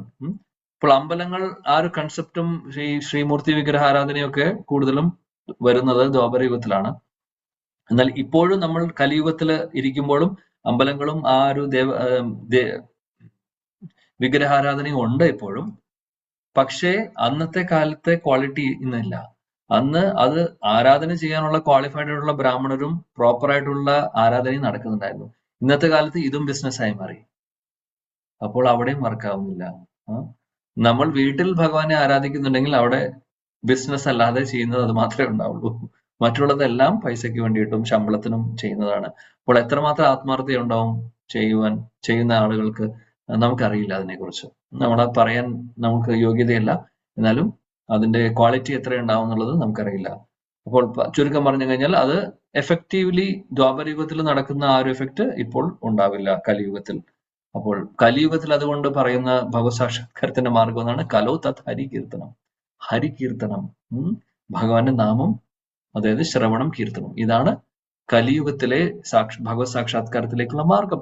അതുകൊണ്ടാണ് നമ്മൾ ഹരിനാമം ഹരികഥയും ഹരിനാമം ചൊല്ലുന്നു, കീർത്തനം ചൊല്ലുന്നു, ഹരികഥ കേൾക്കുന്നു. ഇതാണ് മാർഗം പറയുന്നത്. പ്രോപ്പർ ആയിട്ടുള്ള മെത്തേഡ് തന്നെയാണ് നമ്മൾ ഫോളോ ചെയ്യുന്നത്. ഇതിനപ്പുറത്ത് വേറെ ഒന്നും ചെയ്തിട്ട് കാര്യമില്ല, നടക്കൂല. ഇവിടെ വർക്കാവുന്നത് കലിയുഗത്തിൽ നടക്കുന്ന കാര്യം ഇതാണ്. വേറെ ഉള്ള മാർഗങ്ങളൊക്കെ ബുദ്ധിമുട്ടാണ്. ആ ഒരു കാര്യം പ്രഭുപാദയുടെ ഭാവാർത്ഥത്തിൽ എടുത്തു പറയുന്നുണ്ട്. കലിയുഗത്തിലെ റെക്കമെൻഡ് ചെയ്തിട്ടുള്ള ശാസ്ത്രങ്ങളിൽ റെക്കമെൻഡ് ചെയ്തിട്ടുള്ള പ്രോസസ്സാണ് കീർത്തനവും ശ്രവണവും എന്നുള്ളത്. ഭഗവാനെ കുറിച്ചുള്ള കീർത്തനം എന്ന് പറഞ്ഞു കഴിഞ്ഞാൽ ജപവും സങ്കീർത്തനവും ഭഗവാനെ കുറിച്ച് സ്തുതിക്കുന്നതും ഇതെല്ലാം ഇപ്പോൾ നമ്മൾ ചെയ്യുന്നത് കീർത്തനമാണ്. ഭാഗവതം പറയുന്നത് കീർത്തനമാണ്. അതേപോലെ വാദ്യോപകരണങ്ങൾ ഉപയോഗിച്ച് നമ്മൾ കീർത്തനം പാടുന്നതും കീർത്തനമാണ്. ജപിക്കുന്നതും കീർത്തനത്തിൽ വരുന്നു. ആ ഒരു കാറ്റഗറിയിൽ വരുന്നതാണ്. അപ്പോൾ ശ്രവണം കീർത്തനവും ഇന്നലെ നമ്മൾ പറഞ്ഞ പോലെ മാറ്റി നിർത്താൻ പറ്റുന്ന രണ്ട് കാര്യങ്ങളല്ല. അത് രണ്ടും ഒരുമിച്ച് കൊണ്ടുപോകേണ്ടതാണ്. ഇതാണ് കലിയുഗത്തിലെ ആത്മസാക്ഷാത്കാരത്തിലേക്കുള്ള മാർഗം. നൈമിഷാരണ്യത്തിലുള്ള ഋഷിവര്യന്മാര് സൂതഗോസ്വാമിയോട് പറയുന്നതും ഈ യജ്ഞത്തെ കുറിച്ചാണ്. അവിടെ വേറെ യജ്ഞങ്ങളൊന്നുമല്ല പറയുന്നത്, സങ്കീർത്തന യജ്ഞമാണ് പറയുന്നത്, അല്ലെങ്കിൽ ഹരികഥ പറയുവാനാണ് പറയുന്നത്, കീർത്തനമാണ്. ശ്രവണം കീർത്തനമാണ് അവിടെ നടക്കാൻ പോകുന്ന യജ്ഞം. അപ്പോൾ അവിടെ അവര് ആയിരക്കണക്കിന് വർഷങ്ങൾ ഈ യജ്ഞം ചെയ്യാൻ അവര് റെഡി ആയിട്ട് അവിടെ ഇരിക്കുകയാണ്, എല്ലാവരുടെയും ക്ഷേമത്തിന് വേണ്ടി. എന്താണ് അവിടെയുള്ള യജ്ഞം? എന്താണ്? ശ്രവണവും കീർത്തനമാണ്. അതാണ് ഇത് കലിയുഗത്തിന് തൊട്ട് മുമ്പ് ദ്വാപരയുഗത്തിന്റെ അവസാന ഭാഗത്താണ് ഇതെല്ലാം നടക്കുന്നത്. കലിയുഗത്തിന്റെ ആരംഭം എന്ന് പറയുമ്പോൾ ഇത് സന്ധി സമയമുണ്ട്. എപ്പോഴും ഒരു യുഗം മാറി അടുത്ത യുഗം വരുമ്പോൾ ഒരു സന്ധിയുണ്ട്, ഒരു യുഗസന്ധി എന്ന് പറയും, യുഗസന്ധ്യ എന്ന് പറയും. അപ്പോൾ അവിടെ കോമൺ ആയിട്ടുള്ള കുറച്ച് സമയം ഉണ്ടാവും. ആ ഒരു ഏകദേശം സമയത്താണ് ഇതെല്ലാം നടക്കുന്നത്. പ്രഭുപാദ ഇവിടെ പറയുന്നു, നൈമിഷാരണ്യത്തിലെ ഋഷിവര്യന്മാരെല്ലാവരും ഈ ഒരു പ്രോസസ്സാണ് അല്ലെങ്കിൽ ഈ യജ്ഞമാണ്, സങ്കീർത്തനം അല്ലെങ്കിൽ ശ്രവണം കീർത്തനമാണ്, ശ്രവണം കീർത്തന യജ്ഞമാണ് അവര് ചെയ്യാൻ ഉദ്ദേശിക്കുന്നുണ്ടായിരുന്നത്. അതുകൊണ്ടാണ് ശ്രീല സൂത ഗോസ്വാമിയോട് ഭാഗവതം പറയുവാൻ അവര് ആവശ്യപ്പെടുന്നത്. പിന്നീട് പ്രഭുപാദ് പറയുന്നു, ഈ ഒരു മാർഗമല്ലാതെ മറ്റുള്ള മാർഗങ്ങൾ നമ്മൾ സ്വീകരിക്കാൻ നോക്കിക്കഴിഞ്ഞാൽ അതൊക്കെ വിഫലമാവും. കാര്യം അതൊന്നും വർക്കാവില്ല, വെറുതെ സമയം പാഴാവുന്നേ ഉള്ളൂ എന്നാണ് പ്രഭുപാദ് പറയുന്നത്. അതുകൊണ്ട് ഭാഗവത ധർമ്മം എന്താണോ ചൈതന്യ മഹാപ്രഭു പറഞ്ഞിട്ടുള്ള ഭാഗവത ധർമ്മമാണ്. ഈ ഭാഗവത ധർമ്മത്തിൽ വരുന്നതാണ് ശ്രവണവും കീർത്തനവും. ഇതാണ് നമ്മൾ ചെയ്യേണ്ടത് എന്ന് പ്രഭുപാദ് പറയുന്നു. കൂട്ടത്തിൽ പറയുന്നു, മഹാപ്രഭുവിന്റെ നിർദ്ദേശമാണ് ഭാരതഭൂമിയിൽ ജനിക്കുന്ന ആളുകളൊക്കെ ഈ ഒരു കാര്യം ഫോളോ ചെയ്യണമെന്നുള്ളതും, സനാതനധർമ്മം ഭാഗവതധർമ്മം ഫോളോ ചെയ്യണമെന്നുള്ളതും കൂട്ടത്തിൽ മറ്റുള്ളവർക്ക് പറഞ്ഞു കൊടുക്കണമെന്നുള്ളതും. പൃഥ്വീത്തെ ആചയാത്ത നഗരാധിഗ്രാം സർവത്ര പ്രചാര ഹൈ മോരനാം. ചൈതന്യ ഭാഗവതത്തിൽ പറയുന്നുണ്ട്, പൃഥ്വിയിൽ മുഴുവനും യഥ നഗരാധിഗ്രാം, പൃഥ്വിയിലെ ലോകത്തെ എല്ലാ നഗരങ്ങളിലും ഗ്രാമങ്ങളിലും സർവത്ര പ്രചാര ഹബേ മോരനാം, ഹരിനാമം കൃഷ്ണനാമം എല്ലായിടത്തും സകല ഗ്രാമങ്ങളിലും നഗരങ്ങളിലും ലോകമെമ്പാടും പ്രചരിപ്പിക്കൂ എന്നാണ് പറയുന്നത്, മഹാപ്രഭു പറഞ്ഞിട്ടുള്ളത്. കൃഷ്ണനാമം കൃഷ്ണകഥ, അതായത് ഭഗവത്ഗീത, ഭാഗവതം, ഹരിനാമം ഇതെല്ലാം പ്രചരിപ്പിക്കാനുള്ള ഒരു ഉത്തരവാദിത്വം കൂടെ പറയുന്നുണ്ട് ഭാരതഭൂമിയിൽ ജനിക്കുന്ന ആളുകൾക്ക്. അപ്പൊ നമ്മൾ എല്ലാവർക്കും ഉള്ള ഒരു റെസ്പോൺസിബിലിറ്റി എന്താണ്? ഒന്ന്, ജന്മസാർത്ഥകകരം, നമ്മുടെ ജന്മം സാക്ഷാത്കാരമാക്കുവാൻ വേണ്ടിയിട്ട് നമ്മൾ പ്രയത്നിക്കുക, നമ്മൾ ചെയ്യുക, കൂട്ടത്തിൽ മറ്റുള്ളവർക്ക് പറഞ്ഞു കൊടുക്കുക എന്നുള്ളത്. ഇതാണ് ഈ ഒരു ശ്ലോകത്തിൽ നിന്ന് പഠിക്കാവുന്ന കാര്യങ്ങൾ ശ്രീല പ്രഭുപാദ് ഭാവാർത്ഥത്തിലൂടെ പറഞ്ഞു തരുന്നത്. ശ്ലോകം 22. ത്വം ന സന്ദർശിതോ ധാത്ര ദുഷ്തരം നിഷ്ഠിതിശതാം കലിം സത്വാഹരം പുംസാം കർണധാര ഇവാർണവം.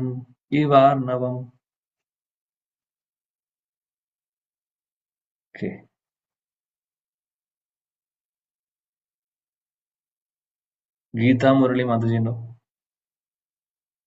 ഹരേ കൃഷ്ണ പ്രഭുജി. ഓം നമോ ഭഗവതേ വാസുദേവായ. ത്വം ന സന്ദർശിതോ ധാത്ര ദുസ്തരം നിസ്ഥിതീർഷതാം കലിം സത്വഹരം പുംസ കർണധാരൈവാർണവം. ഹരേ കൃഷ്ണ പ്രഭുജി. വിവർത്തനം വൈഎസ് ഭക്തിവേദാന്ത സ്വാമി ശ്രീല പ്രഭുപാദ് കി ജയ്. ഭഗവത്ഹിതത്താൽ അങ്ങയുടെ കൃപ പ്രാപ്തമായി എന്ന് പരിചിന്തിക്കയാൽ മാനവരുടെ സർവ്വ സദ്ഗുണങ്ങളെയും അധപ്പതിക്കുന്ന ദുഷ്കരമായ കലിയുഗ സാഗരം തരണം ചെയ്യാൻ ആഗ്രഹിക്കുന്ന ഞങ്ങൾ കപ്പലിന്റെ കപ്പിത്താനായി യഥാർത്ഥമായി അങ്ങയെ സ്വീകരിച്ചിരിക്കുന്നു. ഹരേ കൃഷ്ണ പ്രഭു. Thank U.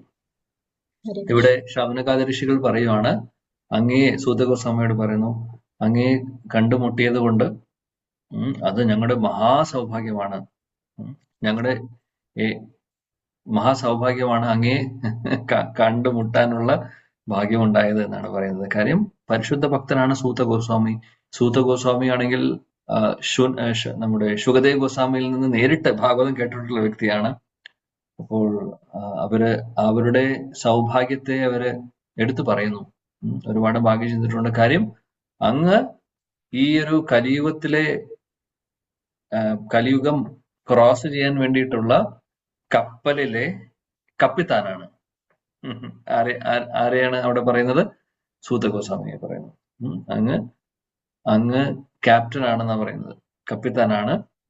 കലിയുഗം ക്രോസ് ചെയ്യാൻ വേണ്ടിയിട്ടുള്ള ആ കപ്പലിന്റെ എന്നാണ് പറയുന്നത്. അതിന്റെ എക്സ്പ്ലനേഷൻ ഇവിടെ പ്രഭുപാദ് പറയുന്നു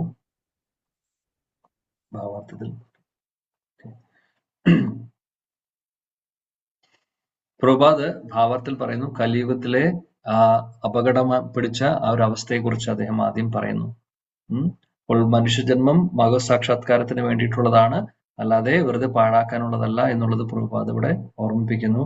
എന്നിട്ട് പറയുന്നു, കലിയുഗത്തിലെ ആളുകളുടെ അവസ്ഥ പ്രായേണ അല്പായുഷ സഭ്യ കലോ അസ്മിൻ യുഗേജന. ആ പ്രശ്നങ്ങളൊക്കെ കലിയുഗത്തിലെ ആളുകൾക്ക് ബുദ്ധി കുറവാണ്, അല്ലെങ്കിൽ ഓർമ്മശക്തി കുറവാണ്, പല ശക്തി കുറവാണ്, ഫിസിക്കൽ ശക്തി കുറവാണ്, നല്ല ക്വാളിറ്റീസ് ഒന്നുമില്ല, അങ്ങനെ ഒരുപാട് പ്രശ്നങ്ങളുണ്ട് അല്ലെ, ഒരുപാട് പ്രോബ്ലംസ് ഉണ്ട്, കൽമഷങ്ങളുള്ള അനർത്ഥങ്ങൾ കൂടുതലുള്ള ഒരു അവസ്ഥയാണ് കലിയുഗത്തിലെ ആളുകൾക്ക് ക്വാളിഫിക്കേഷൻ നോക്കുകയാണെങ്കിൽ ഒന്നുമില്ല.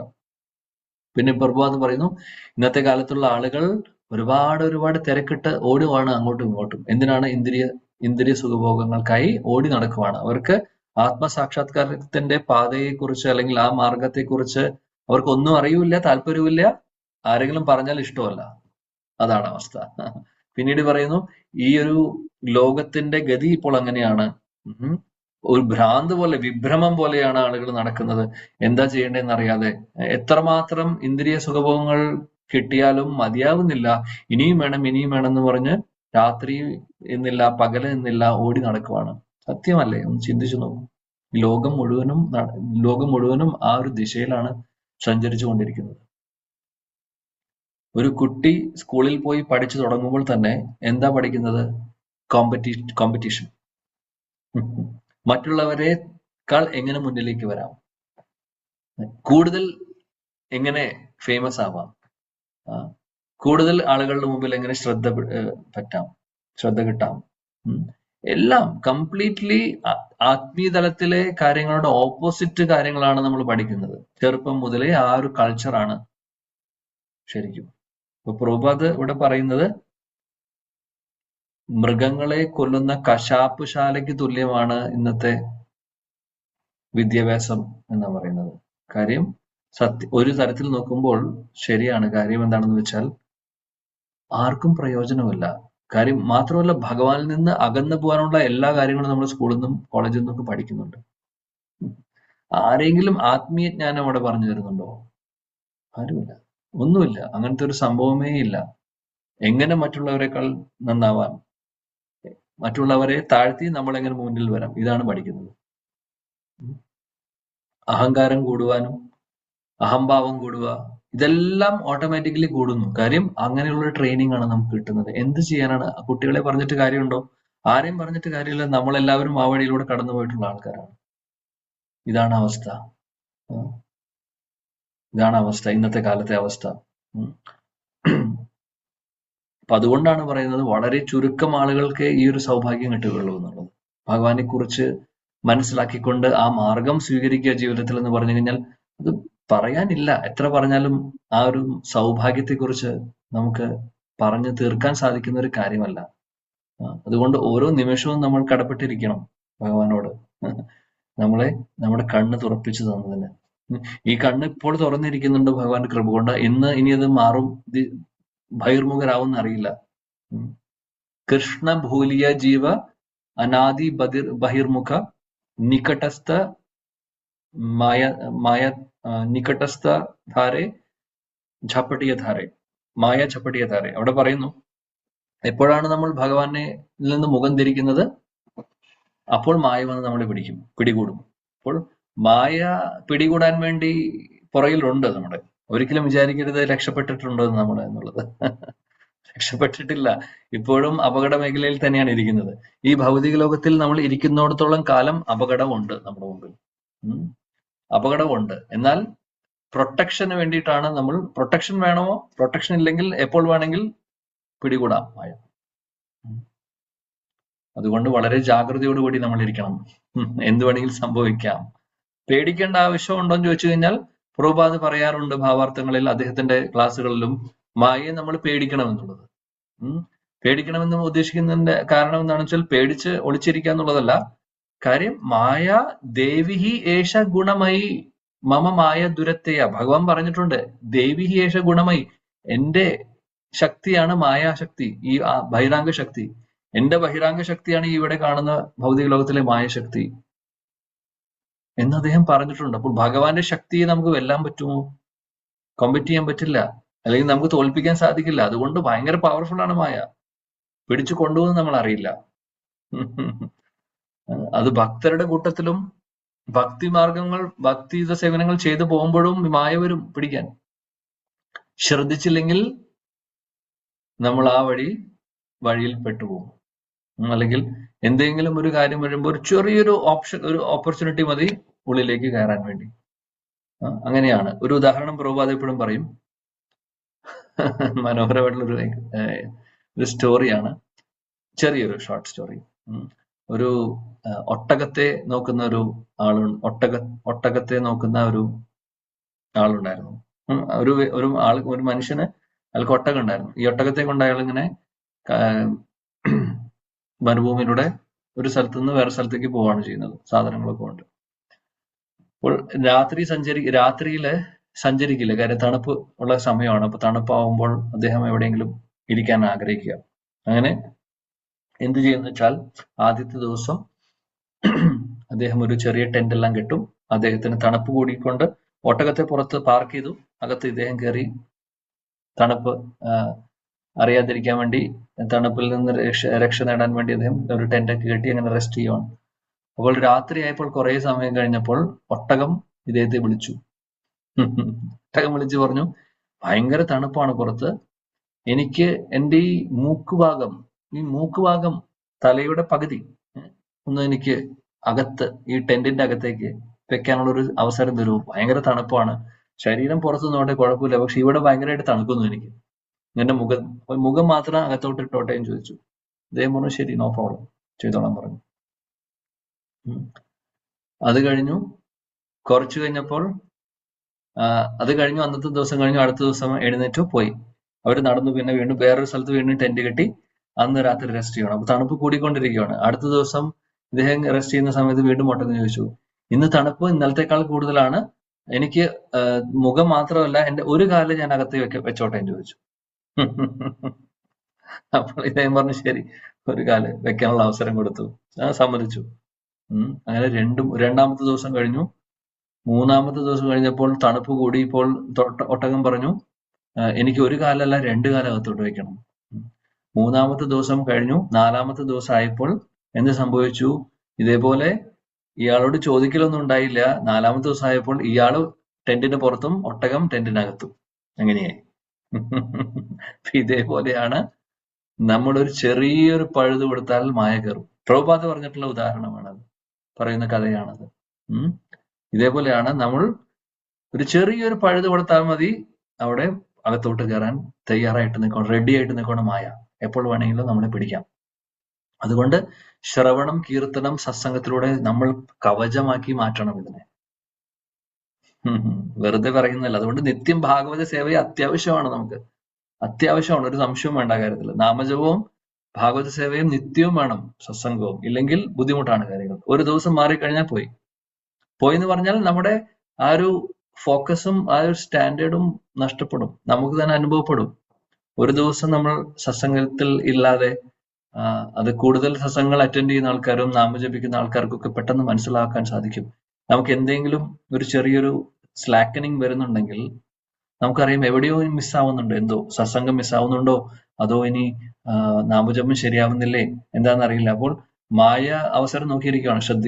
നമ്മൾ ശ്രദ്ധിക്കണം, അതാണ് പറയുന്നത്. അതുകൊണ്ട് കവചത്തോടു കൂടി ഇരിക്കണം നമ്മളിപ്പോൾ. ശ്രവണം, കീർത്തനം, സത്സംഗത്തിന്റെ കവചത്തോടു കൂടി എപ്പോഴും ഓർക്കണം. അതൊരു തരത്തിലുള്ള മായയുടെ എൻട്രിയാണ്. ഇനി വേറൊരു എൻട്രി ഉണ്ട്, വേറെ തരത്തിലെ മായ എൻട്രിയും. അത് സൂക്ഷ്മ രൂപത്തിലാണ്, നമ്മൾ അറിയ പോലുമില്ല. അപ്പോൾ നമ്മൾ നല്ല രീതിയിൽ ഭക്തി സേവനങ്ങൾ ചെയ്ത് പോകുന്നു നമ്മൾ വിശ്വസിക്കുന്നു. അപ്പോൾ അതിൻ്റെ ഇടയിൽ കുറച്ച് മൈനക്ക് പർവ്വതം വരുന്ന പോലെ, മൈനക്ക് പർവ്വതം ഹനുമാൻ ചാടുന്ന സമയത്ത്, ലങ്കയിലേക്ക് ചാടുന്ന സമയത്ത്, കുതിക്കുന്ന സമയത്ത് മൈനക്ക് പർവ്വതം ഒന്നും ഹനുമാനോട് പറയും, ഓ ഹനുമാൻ, അങ്ങയുടെ അച്ഛന്റെ സുഹൃത്താണ് ഞാൻ, ഞങ്ങള് നല്ല ഫ്രണ്ട്സ് ആണ്. അപ്പോൾ എനിക്ക് ഒരുപാട് സന്തോഷമായി നിന്നെ കണ്ടപ്പോൾ. നീ കുറച്ചു നേരം ഇവിടെ വന്ന് റെസ്റ്റ് ചെയ്തിട്ട് പൊക്കോളൂ. ഞാൻ ഇവിടെ കുറെ സാധനങ്ങളൊക്കെ അറേഞ്ച് ചെയ്തിട്ടുണ്ട് നിന്നെ സ്വീകരിക്കാൻ വേണ്ടി.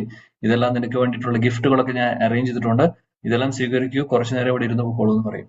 ഹനുമാൻ പറയും, സോറി, എനിക്ക് സമയമില്ല, ഞാനൊരു ദൗത്യത്തിലാണ്. എന്റെ പ്രഭു രാമചന്ദ്ര പ്രഭു, എന്റെ പ്രഭുവിന്റെ ആജ്ഞ, പ്രഭുവിന് വേണ്ടിയിട്ട് ഞാൻ ഒരു ദൗത്യത്തിലാണ്, അത് കഴിഞ്ഞിട്ട് നമുക്ക് സംസാരിക്കാം, എനിക്കിപ്പോ സമയമില്ല എന്ന് പറഞ്ഞ് മൈനക പർവ്വതം തൊട്ടിട്ട് അദ്ദേഹം പോയി. അപ്പോൾ മൈനക പർവ്വതം റെപ്രസെന്റ് ചെയ്യുന്നത് എന്താണെന്ന് വെച്ചാൽ ഇതേപോലെയാണ്.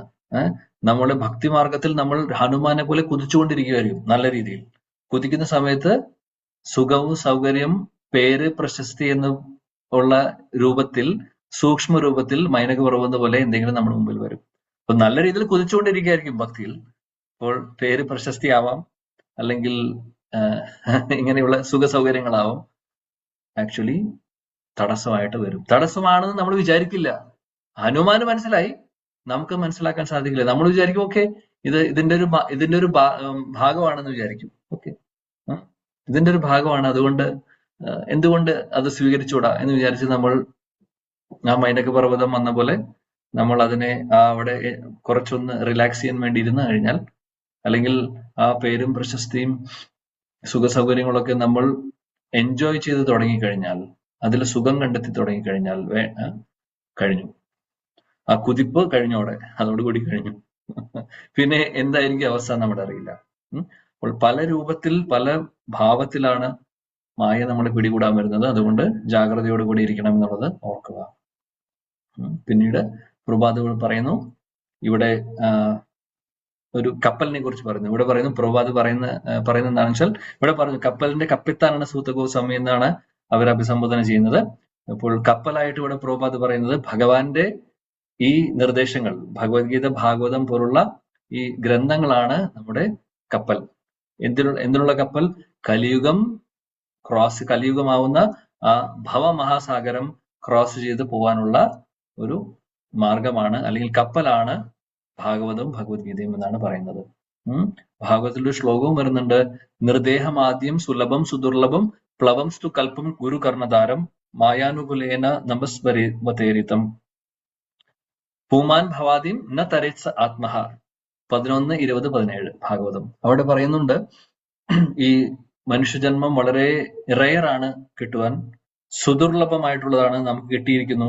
കൂട്ടത്തിൽ പ്ലവം സ്തു കൽപ്പം ഗുരു കർണധാരം, ഈ ഒരു മനുഷ്യ ശരീരം എന്ന് പറയുന്ന പ്ലവമായിട്ട്, അവിടെ കപ്പലായിട്ടാണ് ഉപമിക്കുന്നത് മനുഷ്യ ശരീരത്തെ. എന്നാൽ കപ്പിത്താനായിട്ട് ഉപമിക്കുന്നത് അവിടെ ഗുരു കർണധാരം, ഗുരുവാണ് ക്യാപ്റ്റൻ. അപ്പൊ നമ്മൾ മനുഷ്യ ശരീരം കിട്ടുന്നത്, മനുഷ്യ ശരീരം എന്ന് പറയുന്നത് കലിയുഗം ക്രോസ് ചെയ്യാനുള്ള ഒരു കപ്പൽ പോലെയാണ്. അപ്പോൾ കപ്പലിന്റെ കപ്പിത്താൻ ആരാണ്? ഗുരുവാണ്. കൂട്ടത്തിൽ എന്താണ്? മയാനുകൂലേന നഭസ്വതേരിതം, അതായത് അനുകൂലമായിട്ടുള്ള കാറ്റുണ്ട്. കാര്യം അനുകൂലമായിട്ട് ഉള്ള കാറ്റുണ്ടെങ്കിലേ ഈ സാഗരത്തിലൂടെ കപ്പൽ സഞ്ചരിക്കുകയുള്ളൂ, ലക്ഷ്യത്തിലേക്ക് എത്താൻ സാധിക്കുള്ളൂ. അനുകൂലമല്ല പ്രതികൂലമായിട്ടുള്ള കാറ്റാണെങ്കിൽ വേറെ ഡയറക്ഷനിൽ പോകും, അല്ലെ? ഇവിടെ അനുകൂലമായിട്ടുള്ള കാറ്റിനെ പറയുന്നത് ഭാഗവതം ഭഗവത്ഗീത ശാസ്ത്രങ്ങളെയാണ്. ഗുരുവുണ്ട്, ശാസ്ത്രങ്ങളുണ്ട്, മനുഷ്യജന്മമുണ്ട്. ഇതെല്ലാം ഉണ്ടായിട്ടും പൂമാൻ ഭവാദിം ന തരേസ ആത്മഹ, ഇതെല്ലാം ഉണ്ടായിട്ടും നമ്മൾ ഇതെല്ലാം വേണ്ട രീതിയിൽ ഉപയോഗിച്ചില്ലെങ്കിൽ ആത്മഹത്യ ചെയ്യുന്നതിന് തുല്യമാണെന്ന് പറയുന്നു ഭാഗവതം. മനുഷ്യ ശരീരം കിട്ടുക സുദുർലഭമായിട്ടുള്ള കാര്യം, ഗുരു ജീവിതത്തിൽ വരിക സുദുർലഭമായിട്ടുള്ള കാര്യം, ശാസ്ത്രങ്ങൾ ഭാഗവതം ഭഗവത്ഗീത നമ്മുടെ ലൈഫിൽ വരുന്നതും സുദുർലഭം, സത്സംഗം, ഇതെല്ലാം കിട്ടിയിട്ടും നമ്മൾ ഈ ഒരു ഓപ്പർച്യൂണിറ്റി യൂസ് ചെയ്തില്ലെങ്കിൽ ആത്മഹത്യ ചെയ്യുന്നതിന് തുല്യമാണ് എന്ന് ഭാഗവതം പറയുന്നു. അപ്പോൾ ഈ ഒരു കാര്യം കൂടെ നമ്മൾ ഓർക്കേണ്ടതാണ് ഈ ഒരു അവസരത്തിൽ. ഇതുകൊണ്ട് അവസരം നമ്മൾ പാഴാക്കാതിരിക്കുക എന്നുള്ളതാണ്. അവസാനത്തെ ശ്ലോകം. ബ്രൂഹി യോഗേശ്വര കൃഷ്ണേ ബ്രഹ്മണ്യേ ധർമ്മവർമ്മണി സ്വാം കാഷ്ടാം അതുനോപേതേ ധർമ്മ കം ശരണം ഗതഃ. ജി കെ നായർ പ്രഭു. ഇല്ല, വേറെ നോ പ്രോബ്ലം. ഓക്കെ, രത്നമാതാജി വായിക്കും. ഹരേ കൃഷ്ണ പ്രഭു. ഓം നമോ ഭഗവതേ വാസുദേവായ.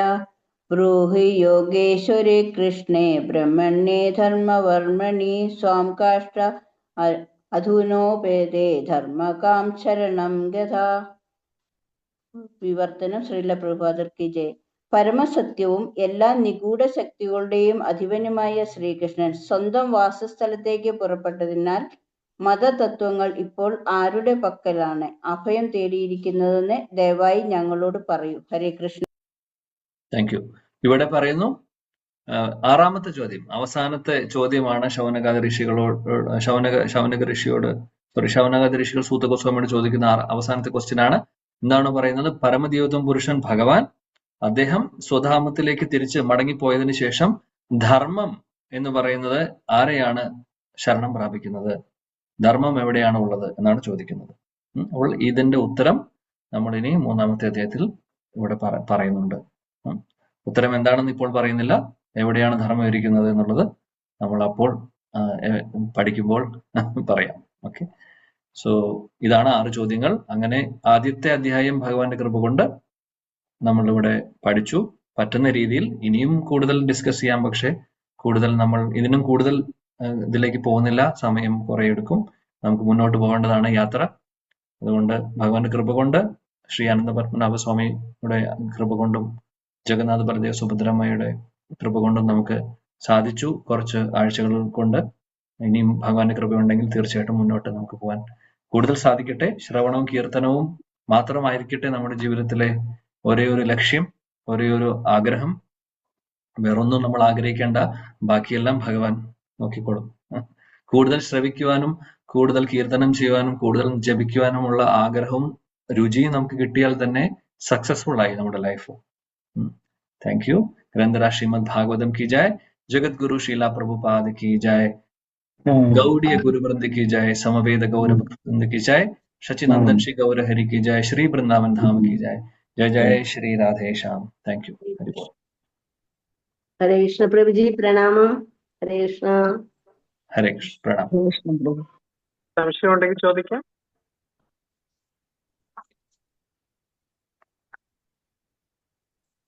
എങ്കിൽ നമുക്ക് ഫൈൻഡ് അപ്പ് ചെയ്യാം. എല്ലാവരും അതെ. വരിക. 2 പ്രാവശ്യം ഹരേ കൃഷ്ണ മഹാമന്ത്രം ചൊല്ലുക. ഹരേ കൃഷ്ണ ഹരേ കൃഷ്ണ ഹരേ കൃഷ്ണ രാമ ഹരേ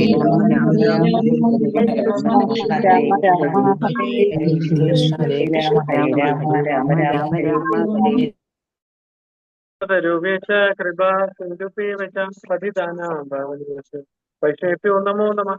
അനേകോടി വൈഷ്ണവർക്ക് ഹരിനാമ സംഗീതന ഹരേ കൃഷ്ണ മഹാമന്ത്രം. ജയ ശ്രീമന്ത പശ്വനാഭ സ്വാമിക്ക് ജയ. ഹരകൃഷ്ണ പ്രഭു ദാസനാം. ഹരകൃഷ്ണ. നാളെ എല്ലാവർക്കും നാളെ വീണ്ടും കണ്ടുമുട്ടാം 8:30. ഹരേ കൃഷ്ണ. ഹരേ കൃഷ്ണ.